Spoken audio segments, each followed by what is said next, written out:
Hey, what is up friends, my name is Eric, and in today's Illustrator tutorial I will be showing you guys a cool little geometry effect that I found out on Illustrator. I'm gonna have a little preview image of kind of a mock-up or example of what you can make with this. It's really cool. You can use different shapes and different colors and gradients to get some really cool effects with this. Alright, let's get started. First things first, I'm gonna have a blank canvas open here in Illustrator. Then I'm going to draw a shape. I'm going to use the star tool from up here to make a little star. That's going to be the shape we're going to be working with.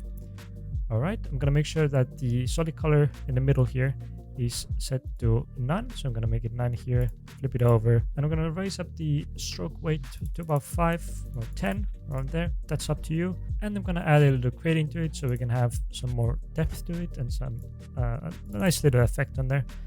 Let's set it to something like red to yellow. That looks interesting. All right, from here, we are gonna go up to Effect, Distort and Transform, and Transform. Right, in the Transform Effect tab here, we wanna make sure that under the options, we have the Transform Objects, Transform Patterns, Scale, Strokes, and Effects, and the Preview enabled.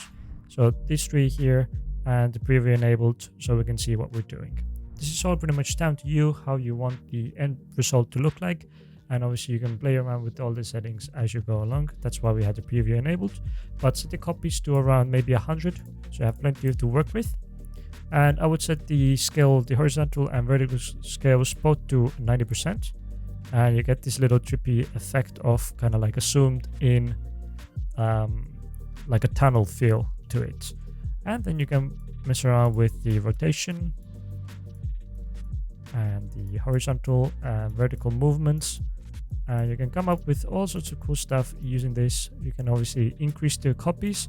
I must warn you, if you set the copies to too high, it can crash your computer. It can be performance intensive to mess around with these. And that's it for this tutorial. Hope you liked it. If you did, hit the like button, leave a comment, and subscribe if you haven't already. Cheers.